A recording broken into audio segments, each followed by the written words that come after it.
Okay, we're live.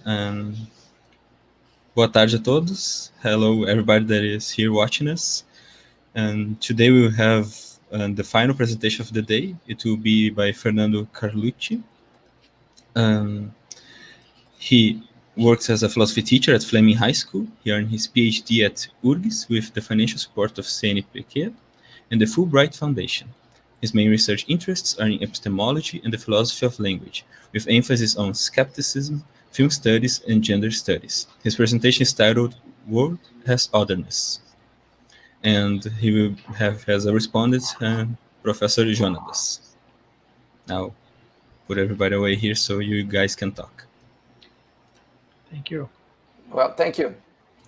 Well, first of all, I would like to beg you pardon for my English, because it's been a while that I don't talk in English. So I suppose there are probably gonna be some words that will fail or that I will not remember.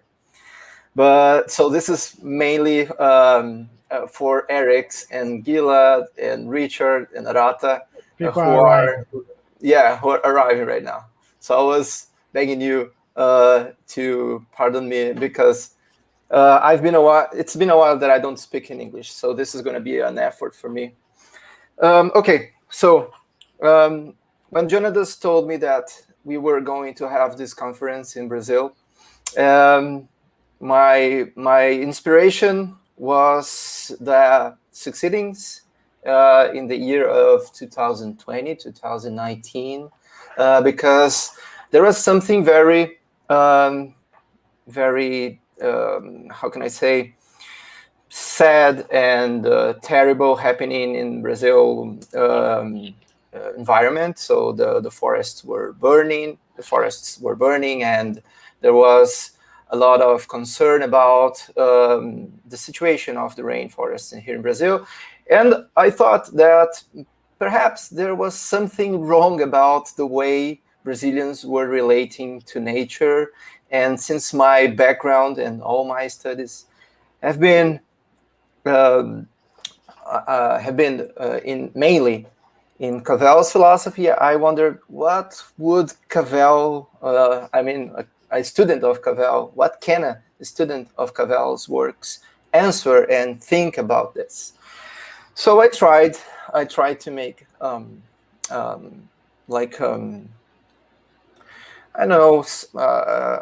tried to think about what could be an answer to this situation we were having in Brazil. So Jônadas, if you don't mind, I would ask you to share my PowerPoint. Thank you. So the world as otherness. I organized my general plan is to speak about 4 topics. I don't think I'm gonna take the whole 30 minutes I have. This is still a work in progress, and there's much progress to make here, and my arguments are pretty much fragile in some sense. So I'm more interested in the questions that this work can bring. Okay, so one thing that is it's shared among the participants in this conference is the idea or the diagnosis Cavell has about skepticism. And I bring forth the idea that, okay, skepticism about the external world and skepticism about other minds are expressions of a quest for certainty. So this is something that we have been talking about this morning, is something that all the students that in their first touch with the Cavellian works will realize very soon. So the question about the foundations of knowledge is present for the first time, we can say, in the sense that Cavell orientates his works, is for the first time present in the Cavellian meditations. But there's a novelty in Cavells Diagnosis. In order to achieve certainty, the skeptic twists the meaning of words breaking up with an accurate valuing of human cognitive activity. And this has been the way we read Cavell, trying to pay attention to the kinds of questions the skeptic makes, and how the reaction of the skeptic is somehow an answer to his spirit, shows his spirit. So the skeptic ends up frustrated with the impossibility of certainty, and since as I have said, most of the work of Cavell is concerned about these two forms of skepticism, and as I read them, and I think it's some passages confirm that both forms of skepticism are they signify the breakup with the grammar of ordinary language, and this is the result both forms of skepticism break up with the grammar of ordinary life that result from the cognitive activity of an embodied being. So this is one thing that I really want to pay a lot of attention to, because the nature of our cognition is embodied. And I think this is something very important for what's to come. So the skeptic breaks up with the criteria of our forms of life. This is also something very important. The idea of forms of life is also very important to understand my whole argument about how can we understand the world as otherness. Okay, so in Cavells Diagnosis of Skepticism, there is an idea, a general idea, and I think this passage expresses pretty much what is at stake. So, as Cavell says, all our objects are moons, in which the Earth is our moon, in which, at any rate, our position with respect to significant objects is rooted. The great circles which establish their black and front halves fixed in relation to it, fixed in concentration as we gaze at them. This suggests that what skeptical philosophers call the senses are themselves conceived in terms of this idea of a geometrically fixed position, disconnected from the fact of their possession, and used by a creature who must act. So the idea of acting, the idea of being an embodied creature is somehow forgotten or put aside by the skeptic.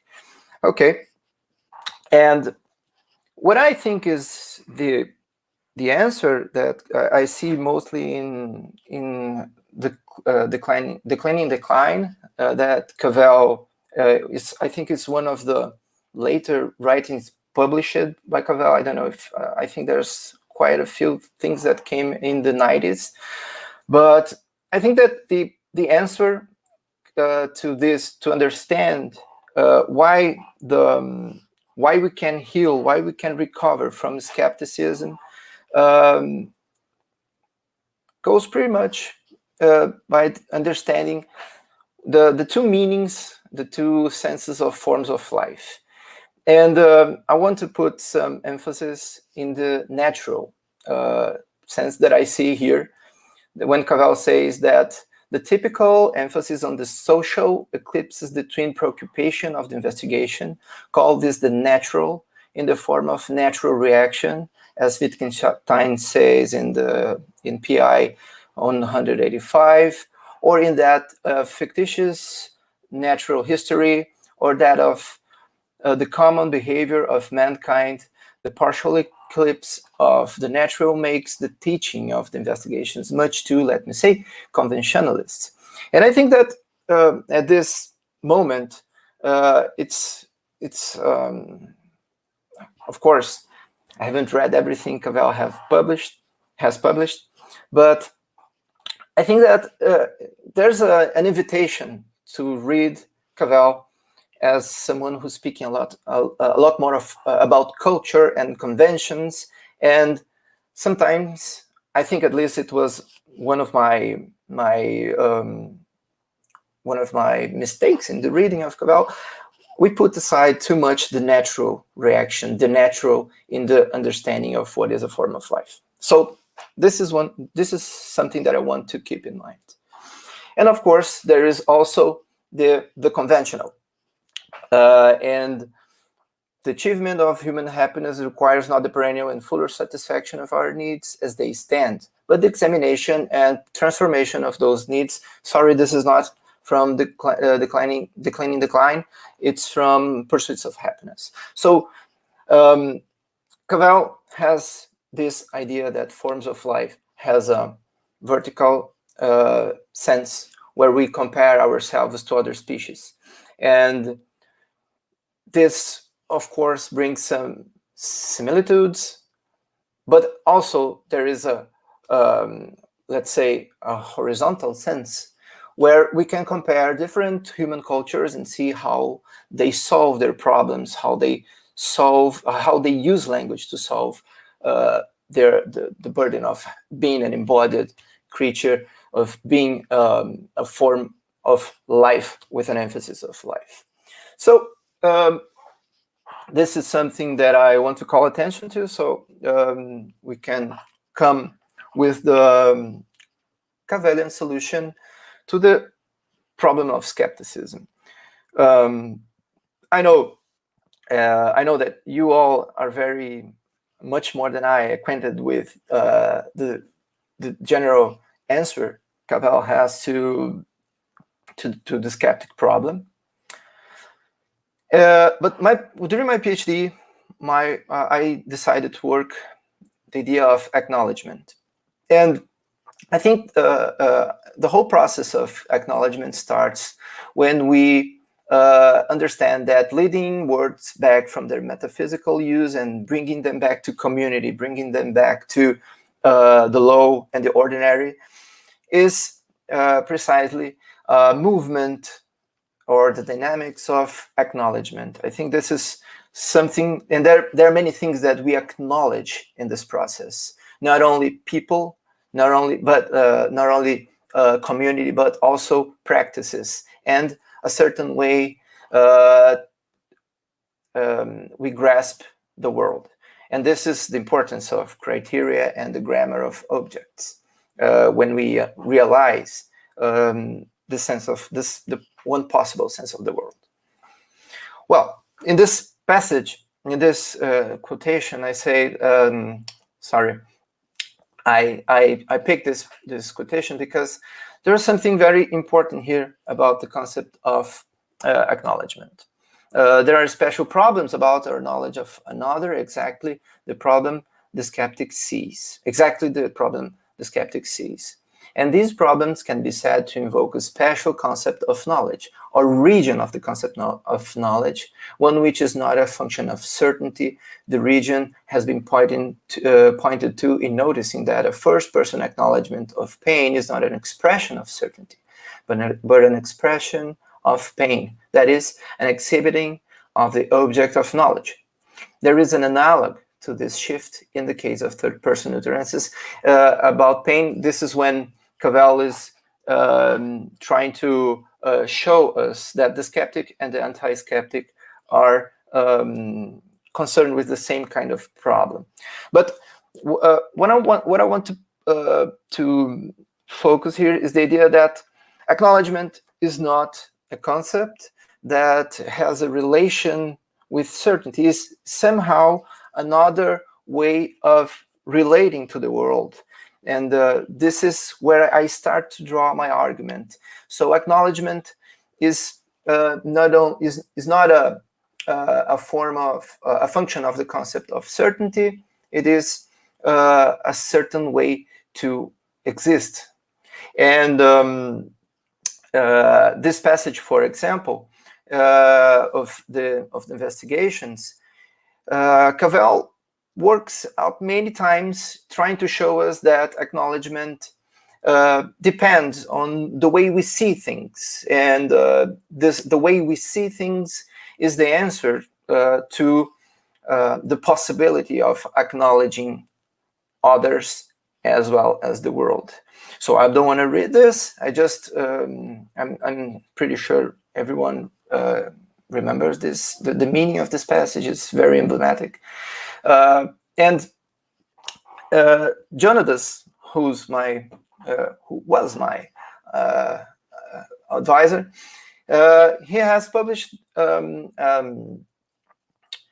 a paper where he analyzes three very important aspects of acknowledgement. The first one is the resemblance between seeing different aspects of a figure and experiencing the switch between seeing a human as automata or seeing a human as a living being. Also, Jônadas also indicates that 2, change in perception depends upon context variation. For being distant or close to the children is determinant in how perception strikes the relevant aspects of the scene. And finally, 3, he shows that seeing different aspects always entails costs such as emptiness, engagement, and estrangement. So another important aspect of acknowledgement is the context. So if it's a way of relating to things, it's a way of existing. I understand that this way of existing changes perception, changes and varies the way we understand things in our surroundings. So I think that the concept of acknowledgement here plays an important role, because this relation that in the passage, I didn't quote it, but it was in my slides. This passage is very useful to understand the case of skepticism about other minds, as we know, because it's the scene of someone who sees children playing, and but I think this analysis is also useful to understand the problem of the external world and our relation to the world, if it's a relation that could possibly be a relation of acknowledgement of the world. Okay, so as I said, to acknowledge is to exist in some ways, and fail to acknowledge is to fail to exist in some other ways. What I tried to bring forth in the paper was that acknowledgement is usually understood as something that is good, because when we acknowledge other people, we have the idea that we are somehow showing empathy. But I also explored the idea that acknowledgement is not always good. Acknowledgement is seeing something as something. To acknowledge someone is seeing something as something. And in the context where we acknowledge humans, this can be useful also as a way of relating to someone that is not always good. I think we can acknowledge people to do something bad to them, and this is something that I want to work out a little bit more in the concept of acknowledgement when I finally connect this to the idea of acknowledgement of the world. Well, so I start to finally arrive at the idea of acknowledging the world as otherness. When I stumbled upon this passage where Cavell seems to he explores something different about how the skeptic problem starts, how the skeptic question starts. This is, if I'm not wrong, in The Quest of the Ordinary. No, perhaps I'm wrong, but I didn't mention. But look what he says. He says, doubt, like belief, is most fully, say originally, directed to claims of others, of speakers, an appropriate reaction to, for instance, rumor. If you tell me that there is a table in the next room, I may or may not believe you. Hence, I may say, I believe or do not believe there is a table there.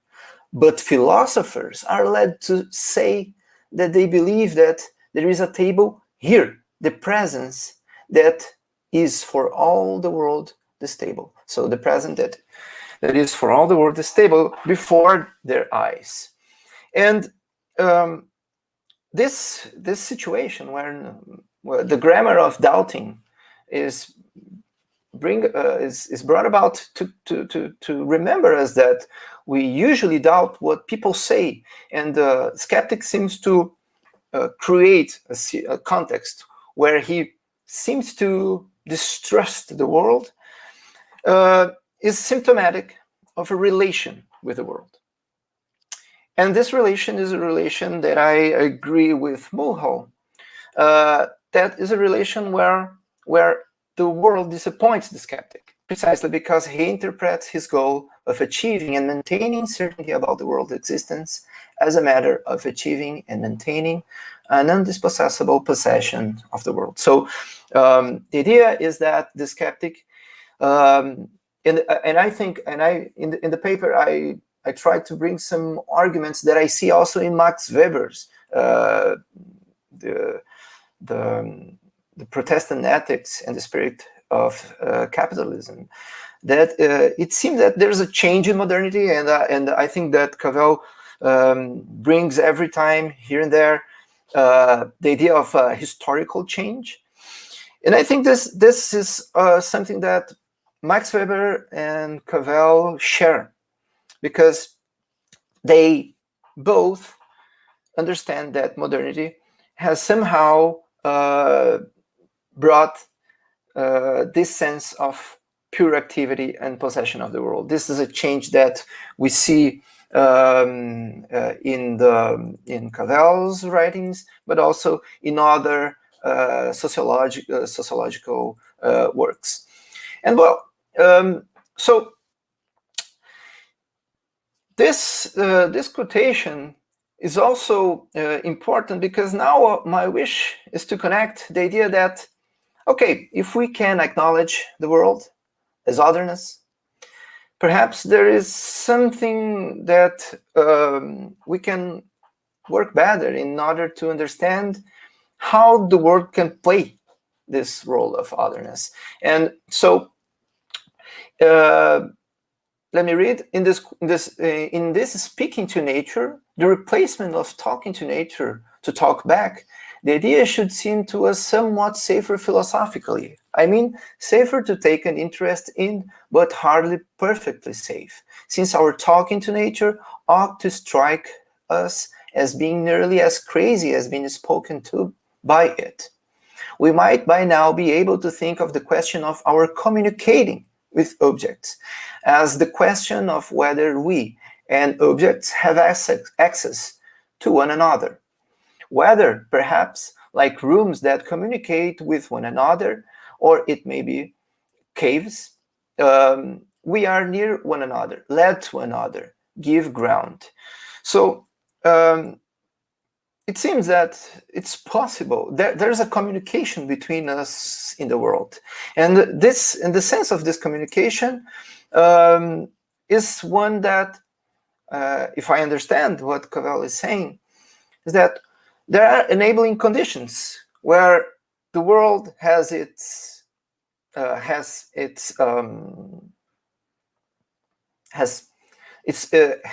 the bearer of meaning.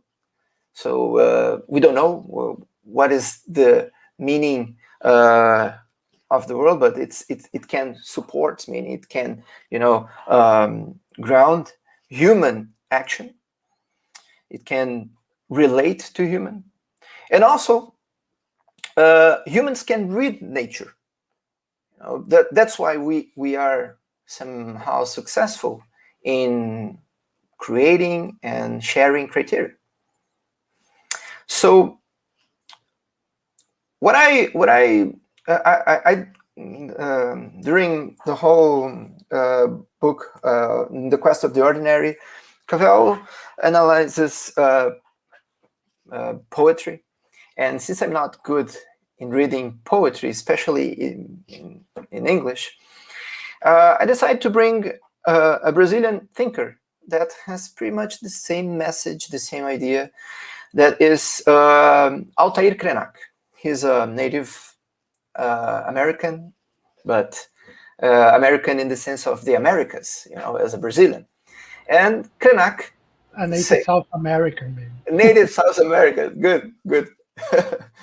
And he gives, of course, he's also very concerned about the situation of the Amazon forest.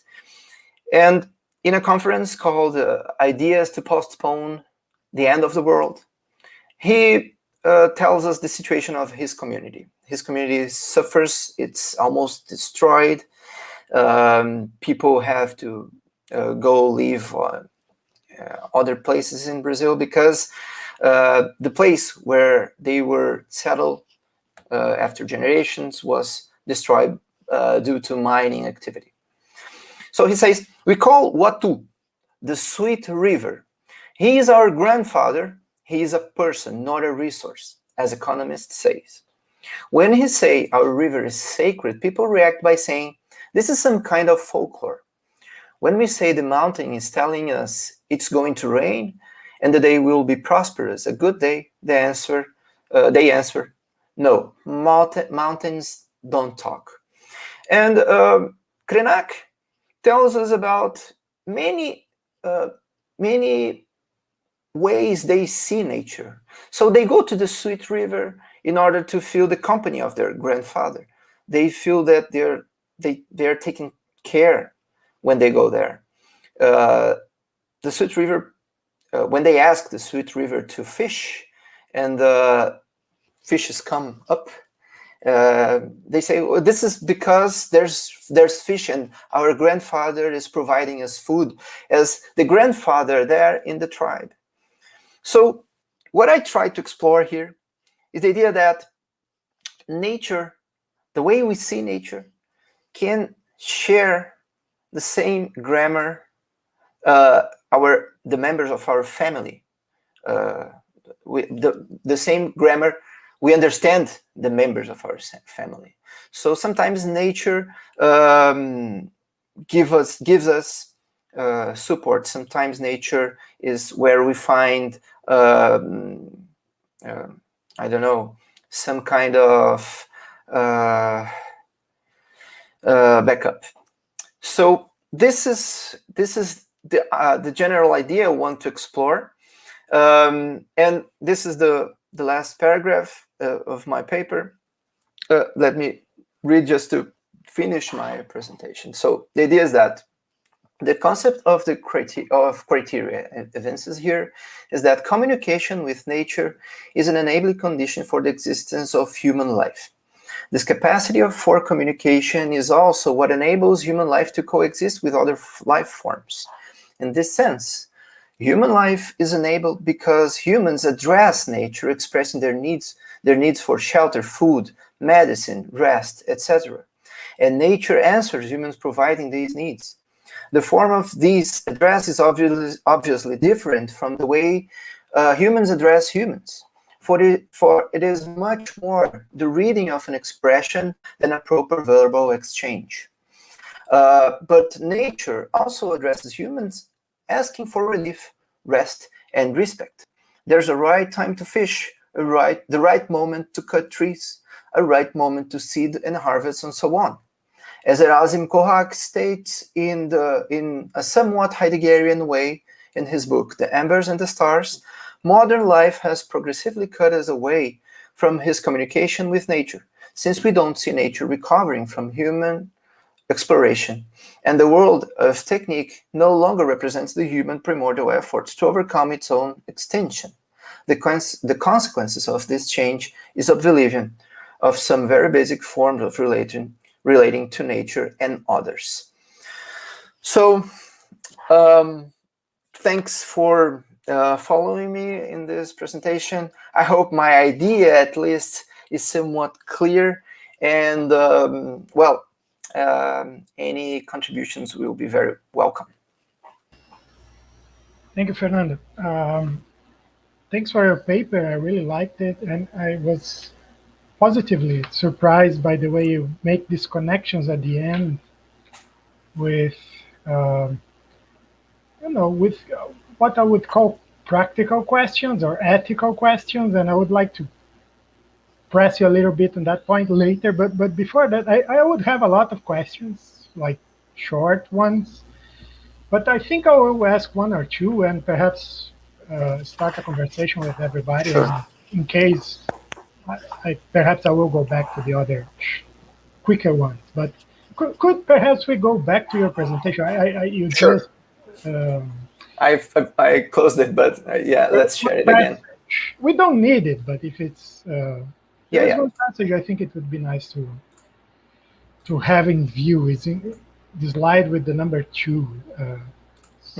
It's from Cavell about the transformation. Let me just put it again. Let me share it again. Okay, now it's up to you.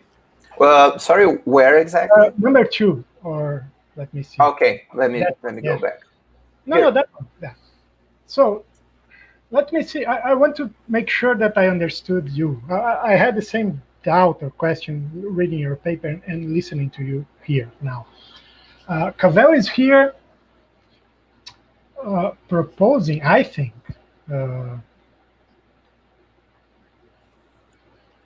a way of perhaps dissolving the distinction between natural and conventional in the case of us human beings. Well, at least this is how I tend to read him.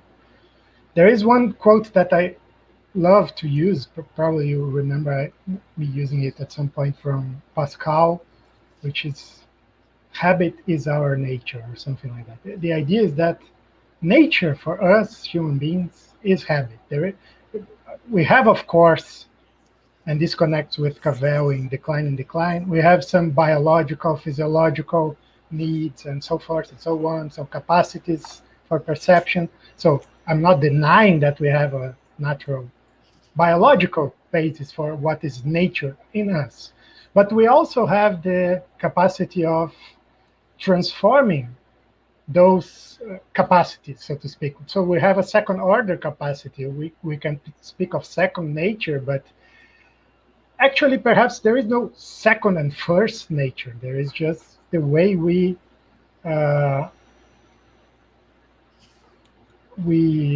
change our natural capacities, acquiring some kind of culture, becoming part of a form of life, etc. So I think Cavell's point, for example, in the second passage, you said that this passage is about convention and the first is about nature, but I think they are both about the same thing, which is both nature and convention at the same time, in a sense. But he is saying that in the pursuit of happiness, that we have to change our needs, transform our needs, and that's precisely what I mean by habit is our nature, and what is necessary for us. Of course, we need food and shelter and some basic things, but beyond those very, very basic things, what is necessary for a flourishing human life, it's something that varies a lot depending on our culture. So we transform nature into convention and vice versa. There is a double way or by implication between those, or something like that. And so this perhaps, I just want to ask if you agree, if you meant this, if you meant something else, because this is the way I would tend to read those passages. Yeah. That would be my first question. Yeah, well, this is an excellent question, because this is still something that I need to work a little bit better in my reading of Cavell. But so I agree with the idea of, well, Cavell's wish is to make a dissolution of this opposition. I think there's a special emphasis here put in the idea of transformation. But I think that the dissolution is to show us something that we tend to separate. We still have nature's pressing needs, especially when we compare ourselves to other creatures capable of feeling and emotions and etc. And I think that well, this of course depends on again on which uses of the word you're trying to make and how you which context precisely you wanna bring about. But my idea was that we tend to forget the natural, even though there's a transformation. We live in the cultural world, and the way I read this passage in the Decline and Decline was that the social really eclipses the twin preoccupation of the investigation, and it's not only because we have paid more attention to this instead of that, but because the transformation leads us to an understanding much more social and of the human world. The human world tends to make us forget our vertical sense of form of life, that we are part of life, and the phenomenon of life has other creatures, and we share a lot with them, but the social eclipses the twin preoccupation. So that's why I think that yes, the idea of Cavell is the dissolution, but also perhaps when we focus a bit more on the natural, we can have some answers for things that we sometimes that it's also part of the general diagnosis of what skepticism is. Yeah, that's it. No, that's clear. That's clearer, and I think that connection with skepticism is something we can explore. So that was the first point. The second, there is no specific passage here, but in the paper you said something on page 13, for those who have read it, that there is a difference between acknowledging humanity, sheer humanity you use, as opposed to acknowledging things like the feelings of a woman, or I don't know, the claims of Native American people, I suppose, something like that. So there is a difference between what I would perhaps tentatively and even provocatively describe as a metaphysical version, or a grammatical, perhaps, something more general about the conditions of possibility of acknowledging the humanity in general, and specific ways of doing that in a practical context.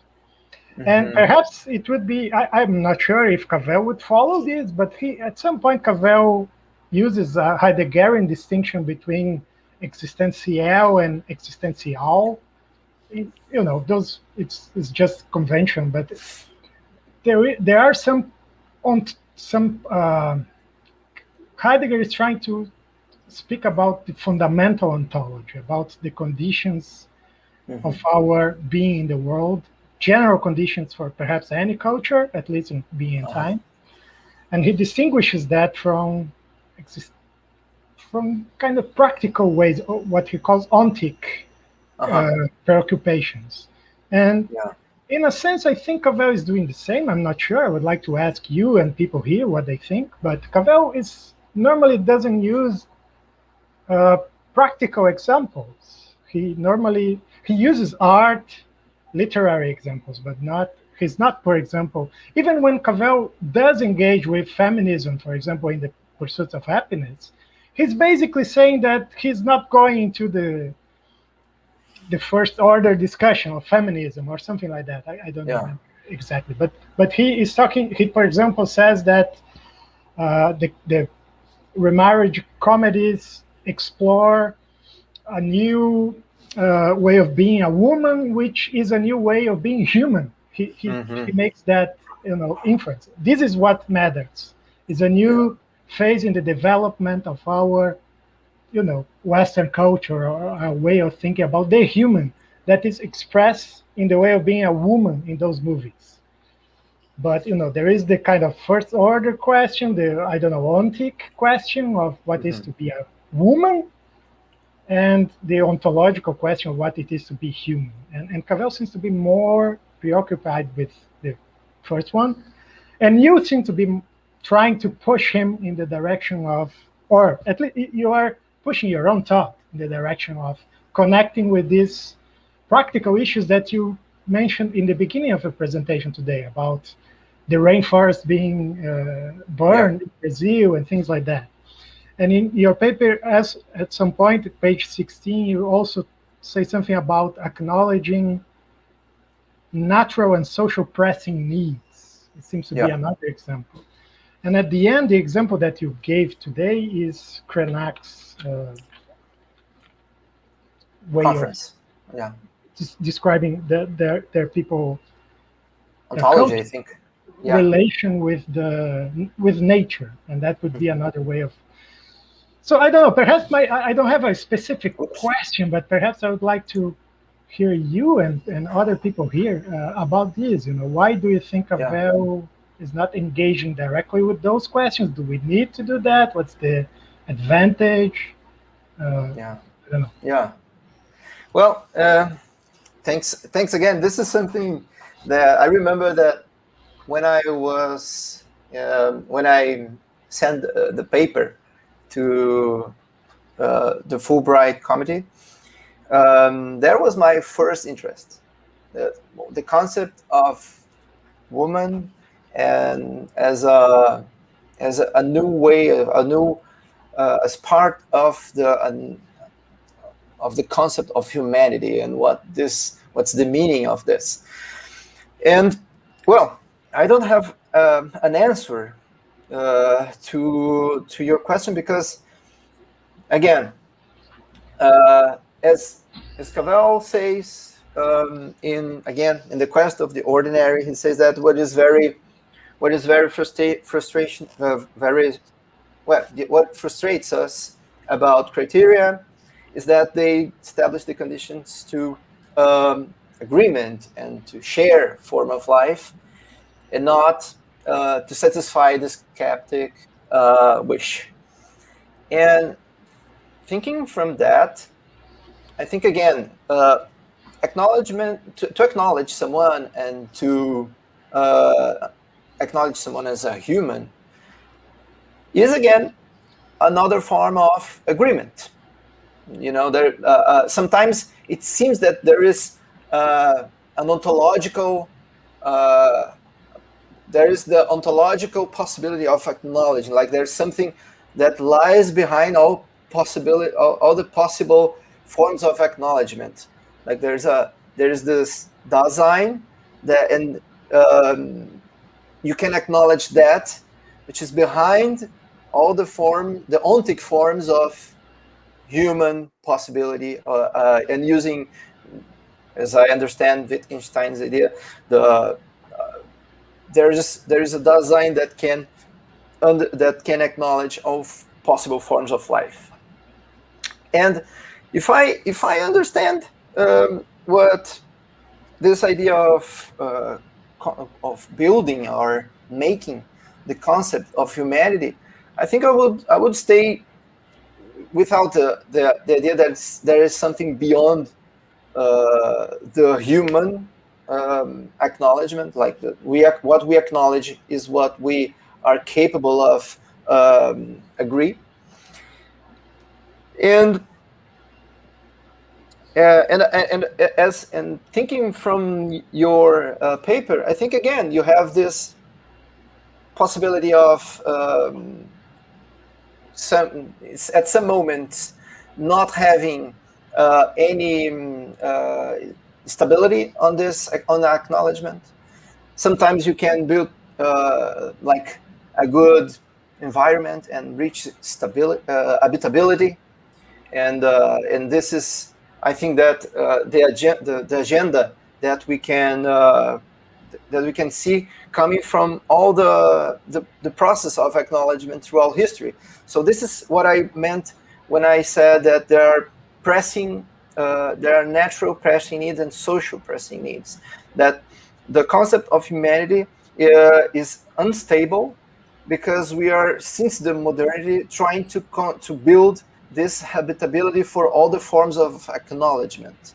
And so this is the idea that I had in mind when I mentioned these three groups, women, Native Americans, and Black American people, because I think that this is the goal, the goal we have with the concept of acknowledgement, that we are constantly building a new idea, a new image of what is to be human. I don't know if I answered your question, but it's, yes. Well, that's good. Yeah. Perhaps one last question before I open. It has to do with the parallel between external world skepticism and other minds, and what is the answer in both cases. Mm-hmm. Perhaps you can go to the Mohope quotation about possession. Sure. So the fantasy in the case of external world skepticism that leads the skeptic to despair mm-hmm. has to do with his wish of full possession of the world. And I was asking myself when I was listening to what would be the opposite exactly, and what is a positive description of a non-skeptic relation with the world. I think you are, at least for me, it was clearer that you want to connect Weber's view of the disenchantment of nature, of the world, mm-hmm. and with the first fantasy, this of possession, because there is this idea that nature is there for us to possess it. It's like a barn? A mechanism, or something like that. Yeah. So what would be the opposite of this? You use some, again, metaphors, which I think it's fine. I just want to give a little more substance to those. You use the idea of talking to nature. You quote Cavell at some point about that. And so talking instead of possessing. So talking, I suppose, has to do with, if we go back to our relation with others, when we are genuinely talking, we have to accept separateness. We have to be open to be disappointed. People can understand us differently than what we wanted to say, and vice versa. There is always this risk. So there is a kind of separateness, at least. This is not a word that he used. I think you say world as otherness, but what exactly, my question is, what is world as otherness in this case? Yeah. There must be some kind of separateness and some kind of connection. Yeah. There must be both. Yes, I understand. It's a good question, because I didn't think about this. I'm going to try to think out loud. I think the idea is that we have a very important property, that we are creatures of speech, like we talk. And this is the specific way we can relate. This is one of the, I don't know if this is specific, but one of the ways we can relate to nature. We are creatures of speech. We can talk. We can hear. But of course, this is what we do as humans and among humans. When we relate to nature and to world as otherness, I think that what we try to do is to expand the meaning of our nature, as the Krenaks do.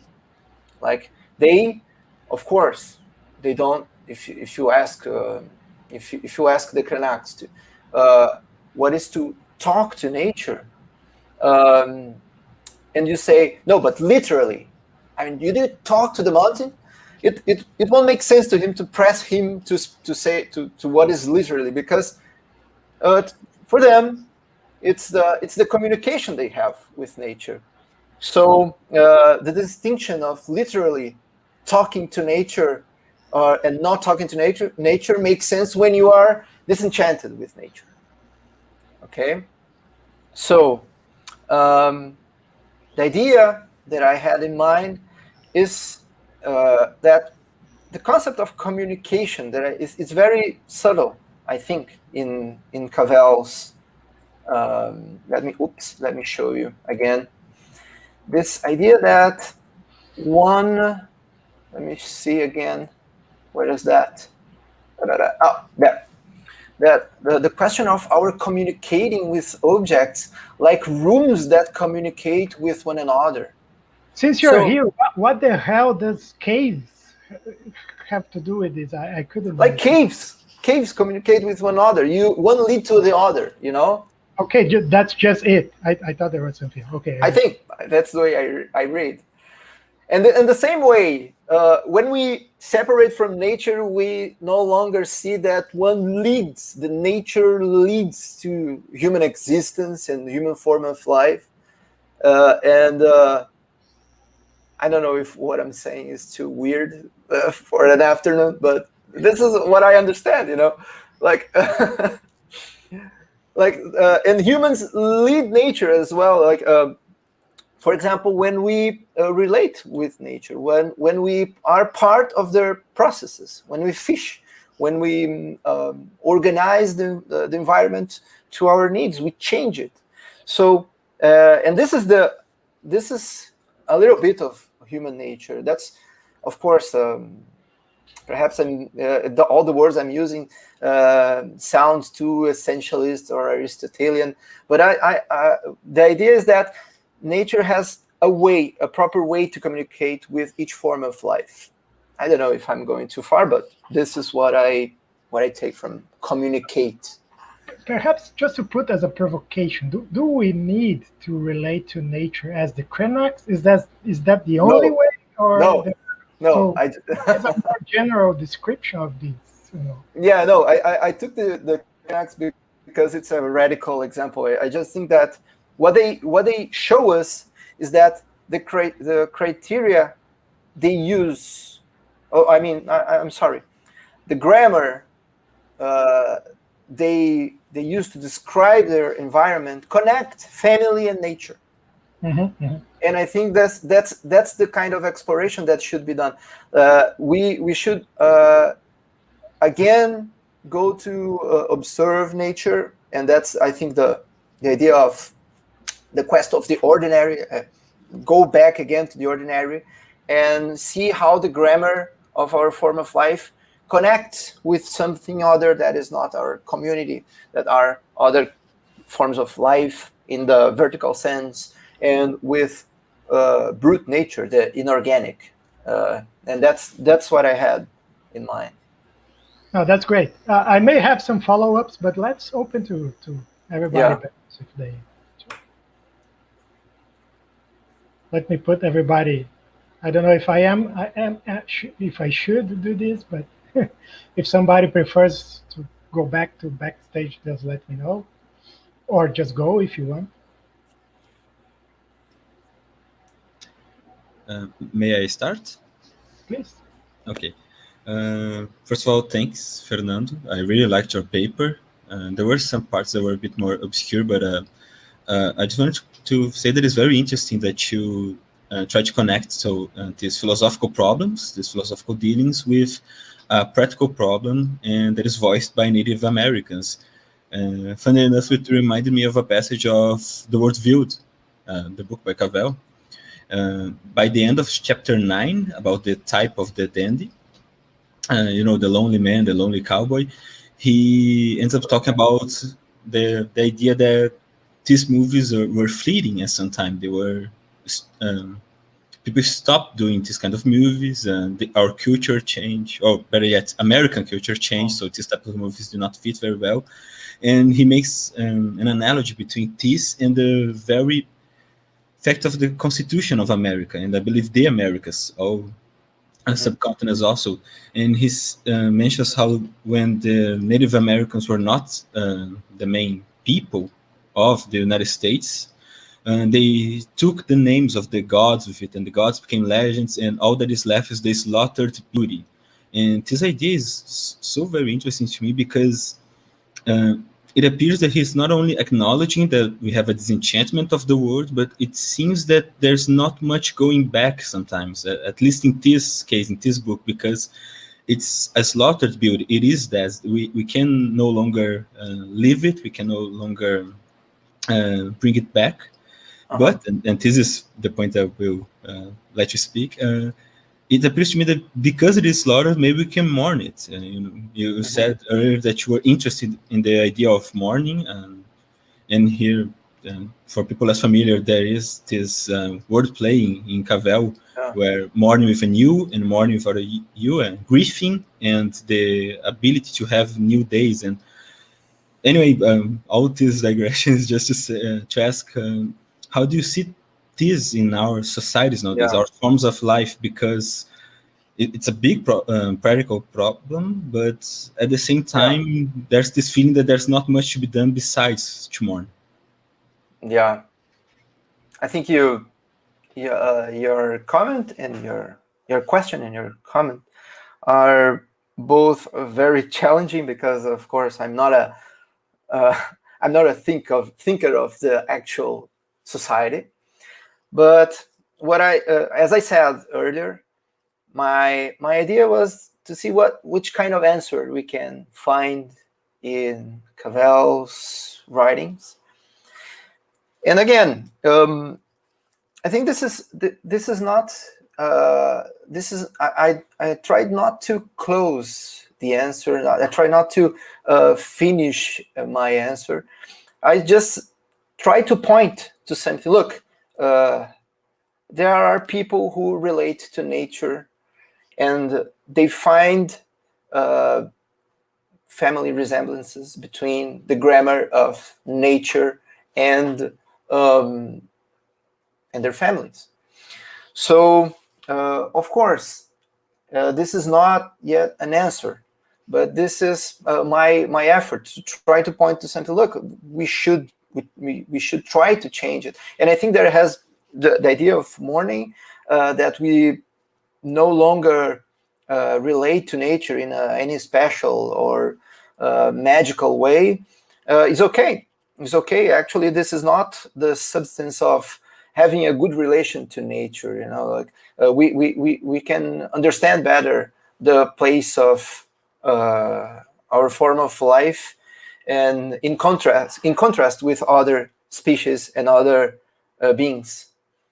So my point perhaps is this, that we sometimes forget our correct place, or if there's any correct place, but we find out that we have committed some exaggerations, and history is there to show us something that, well, look, we are threatening our own existence. And if you don't remind the kind of creature we are definitely risking something precious.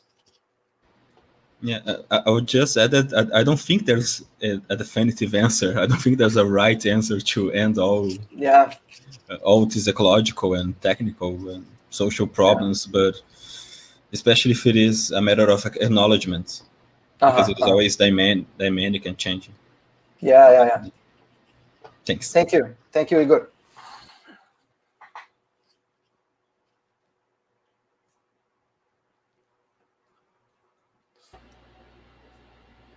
Anybody else?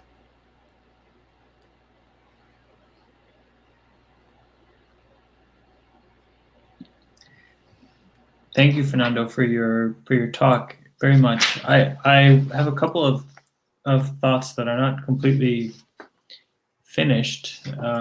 One is that in Senses of Walden, Cavell explicitly likens reading or communicating with nature to reading or communicating with words. He talks about this figure in Walden of the idea of nature as a book, and he's got some stuff that I think might be useful for what you're trying to do. And I guess what I'm struggling with, and something that I've thought about before, is Cavell takes this interest in the American Romantics and Thoreau and Emerson, who are often read as wanting to recommune with nature or get back to nature or something like that. And Cavell kind of turns that on its head a bit and says, actually, there's this uncanniness, there's this estrangement that Thoreau and Emerson are not necessarily trying to overcome, but are trying to maybe I'm not exactly sure, but I think that Thoreau and Emerson's relations to nature would be really helpful here. So I kind of want to raise that for discussion. So that's one thing, just very general. The other that I wanted to say is I really appreciated the move you make at the end, because I do think that what Cavell calls skepticism, cutting us off from the expressiveness, both of our own in our own lives and the expressions of others, pain being maybe the paradigmatic example, but really expressiveness in general, that also cuts us off from the expressiveness of non-human natural life. So I think that move is something I've thought quite a bit as well. And then, from there, I guess I'm totally sold on that move. And I guess I'm just wondering, maybe a concrete question is, are the ways of responding to skepticism in both types of cases the same? Do we overcome the silence or the forced turning to stone of others, or even of our own life, in the same way that we overcome or successfully respond to that disenchantment from nature? Thanks, Eric, for your first observation. Actually, this is something I owe to myself, to fully and calmly read the Senses of Walden. This is one of the things that I have in my schedule, and it just arrived here at my house, the book. So this is something that I'm planning to do in the next month. And about your question, thanks a lot for your question, because this is something that I really want to work a little bit more, the argument. I really think there is something brute, there is something that perhaps connect both forms of skepticism. That is the expressiveness of life. I think the grammar of life is expression. Among the many things that compose the grammar of what we understand by life, I think expression is one of the core components of the grammar of life. So I think expression is what we when we, as you perfectly said, better than I, when you said when we no longer see the expressiveness of a body, we are too far from being capable of seeing the expressiveness of nature. And that's why the world and the other are like enclosed from us. Yeah, I agree. Perhaps I could follow up on this just a bit. Please. So I think there's a track of Cavell's thinking that you're onto that's correct. Similarly to what Eric said, there's a passage, I think it's in Quest of Romanticism, where Cavell comments on a line from Wordsworth's preface, where Wordsworth talks about communicating with the best objects, and Cavell notes that he does not talk about, say, communicating about the best objects. We're not talking about them. There is some back and forth communication with them that Wordsworth seems to have in view, and that Cavell seems to take an interest in there. At the same time, here's the complication. I think when Cavell talks about the vertical dimension of forms of life, he's talking partly about a kind of downward direction to biology that we all share, but also a kind of upward direction of perfection. Aversiveness, after all, is for Cavell a virtue, signaled primarily by Emerson on self-reliance and the criticism of conformity.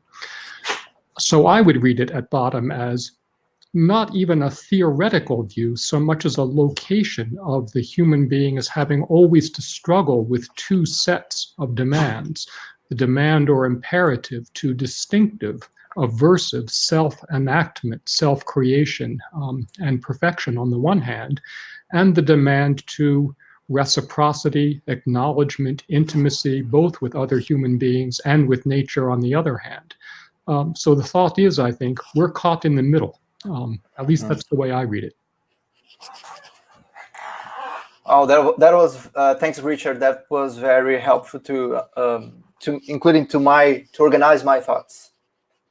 Thanks a lot. Thanks a lot.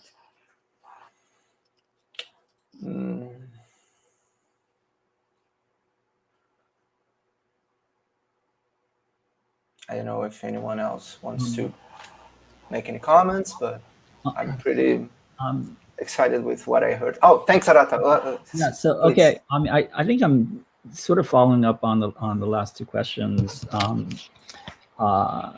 So it goes back to this question about like what. First of all, I really enjoyed your talk. It's very rich. But yeah, this like what you mean by like otherness and the connection between otherness and separateness. And like Eric brought up the Thoreau book, where Cavell talks about nextness, being next to, which seems to be evoked in the passage about communication of rooms, like of next to, is nextness as sort of as a matter of like leading, from one or advancing or something like that. So like, and it seems like they're like, so there, I mean, it seems like there are different ways of taking, so to speak, the valence, of separateness that,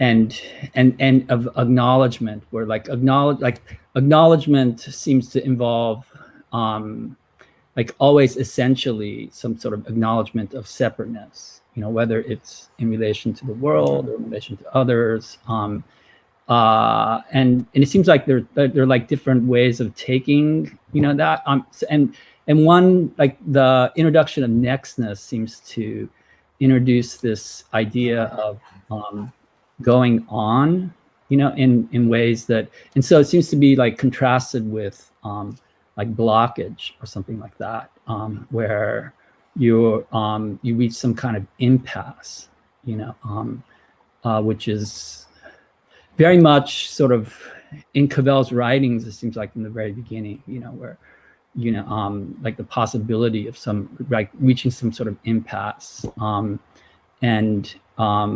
so there's that, there's that idea in play, but then there's sort of there's like a contrasting idea of separateness, where that's figured in like the epistemological tradition, where there's like, where you need the world to be separate from you, and yet that as a condition of knowing it, and separateness, and separateness, there's like figures in skepticism as some kind of gap, between your mind and the world. So there's a sense in which like the skeptic is insisting on separateness, and in an attempt to overcome skepticism seems to risk like denying separateness. And so anyway, it seems like there's the term like separateness and other and nextness, like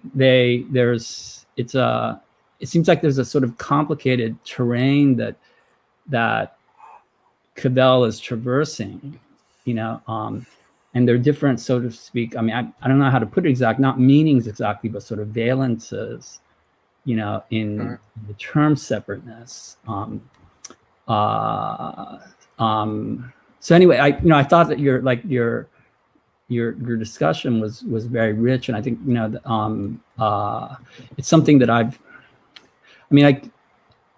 I've always found the term acknowledgement extremely slippery, and it's not, and partly slippery because it's not clear what the contrast term for me to acknowledgement is. The contrast terms of these traditional epistemological concepts is fairly straightforward, but so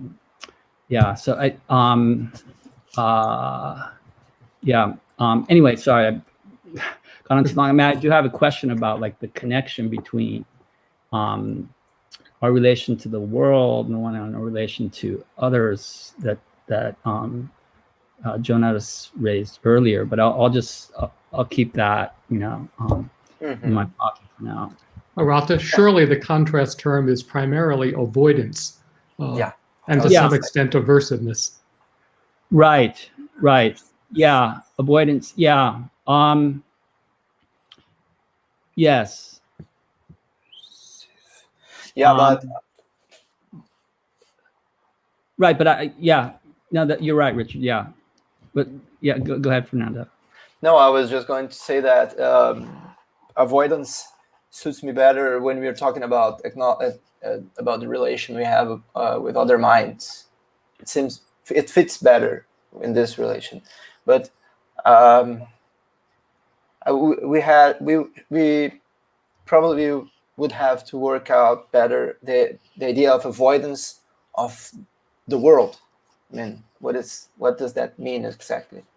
But sure, I remember exactly when you answered, Richard, the word came to my mind, and but I agree that that this is the opposition. I just don't see Cavell using this word in the context when the relation is to the world. He mentions, as Arata said, separateness. That's the main word he uses. And well, the thing is whether we should take them as synonyms or basically it's a different relation. The way I understand things, as I answered Eric, is that if expressiveness is one of the main clues we have to heal from skepticism, I think that's I think we could use avoidance of the world. It makes sense. It's meaningful to me. And Arata, I really like the idea. I never used the word nextness as the way we could overcome the threat of skepticism, and you said risking nextness. So risking to be next to someone also reminds me a lot of the famous passage in "Must We Mean What We Say," when Cavell says that we don't have any firm grounds where we can rest the idea of acknowledgement. It's a constantly, and as Jônadas said earlier, it's a constant threat. We could agree or disagree. We have no guarantees about whether it's going to be successful. So risking nextness seemed to be a good answer to the problem I'm trying to answer with. All the contributions are going to be very, very useful to the next steps until my paper gets done. Yeah, thank you. I mean, Jônadas, sorry. You can go over. Oh yeah, so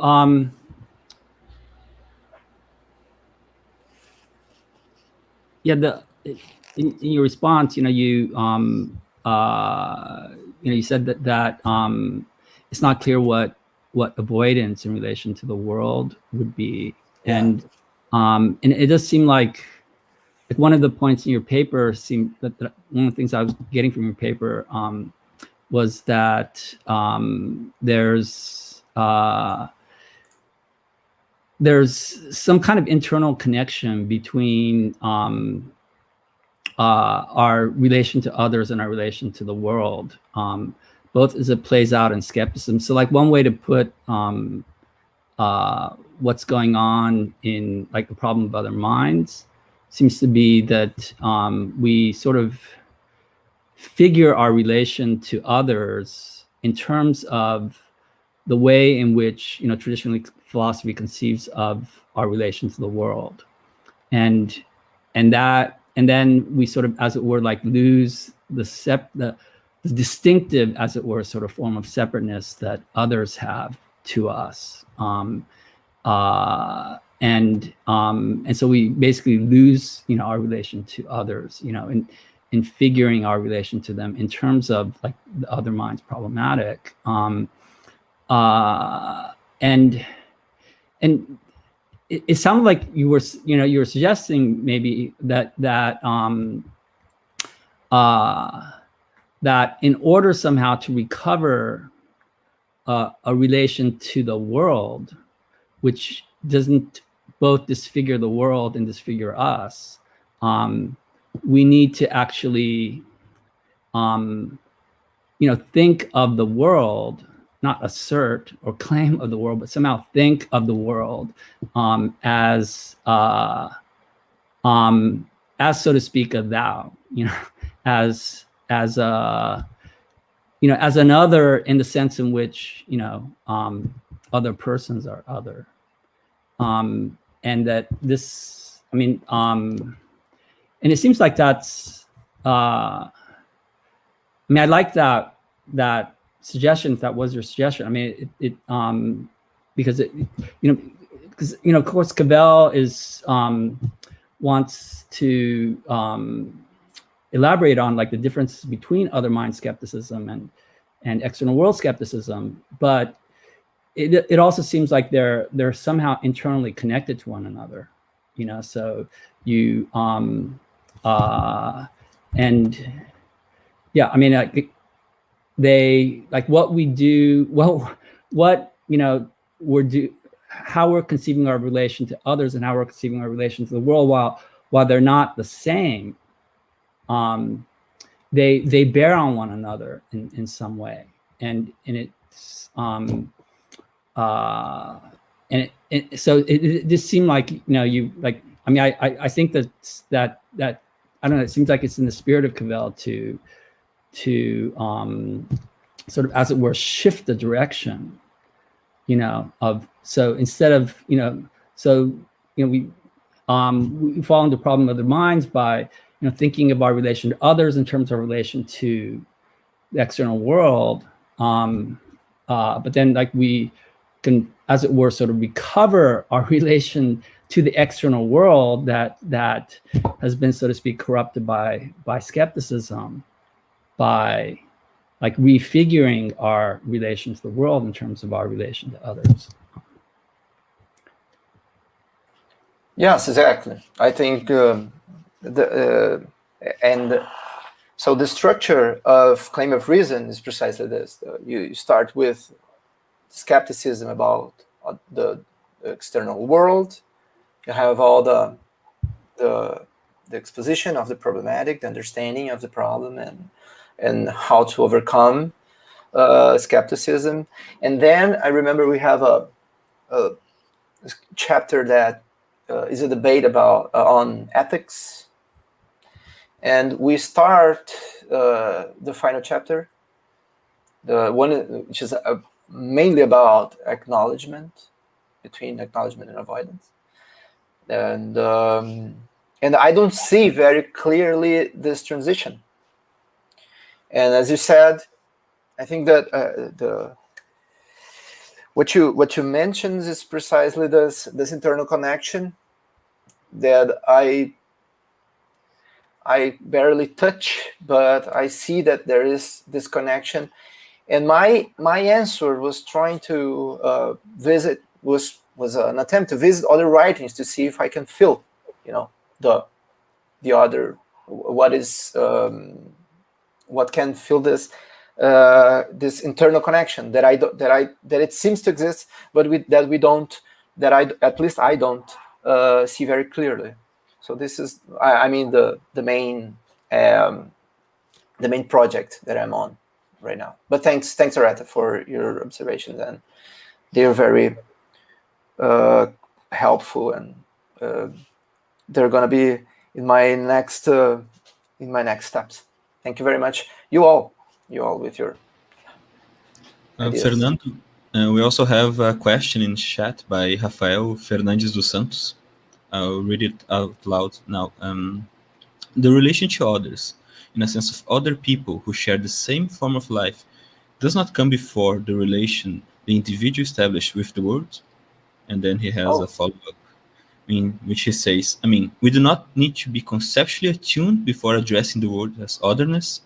No risk of bringing a sort of Kantian idealism back? Well, as I see, I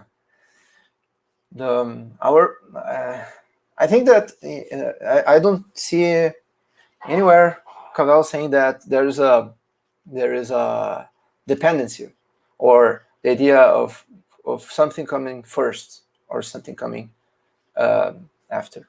I think that what we have is that as a form of life, we have to relate to both, to community and to the world. And as I say in the paper, I say that we probably cannot understand what exactly is the role of each other, what is the role of criteria for object and community, if we separate them, because as I understand it, they are mutually constituted. They constitute at the same time. I think that you don't understand what is to be, to give an example, you don't understand what is to have a father and separated from what is to have to eat and have food in your house, and etc. I think that all the grammar of these things is connected, and we shouldn't put one thing before the other. So addressing, and the second part of the question, addressing the world as otherness, as I try to answer in my paper, is only possible after this disenchantment with the world, where your relation to the world is separated. So as Areta put, after realizing the separateness, it's time to think of coming back to risk nextness in order to address the world as otherness. So that's what I would say as an answer. Okay.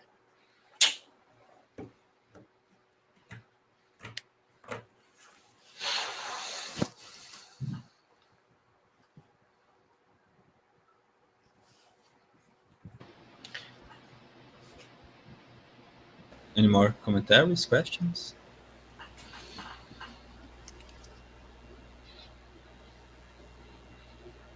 Okay.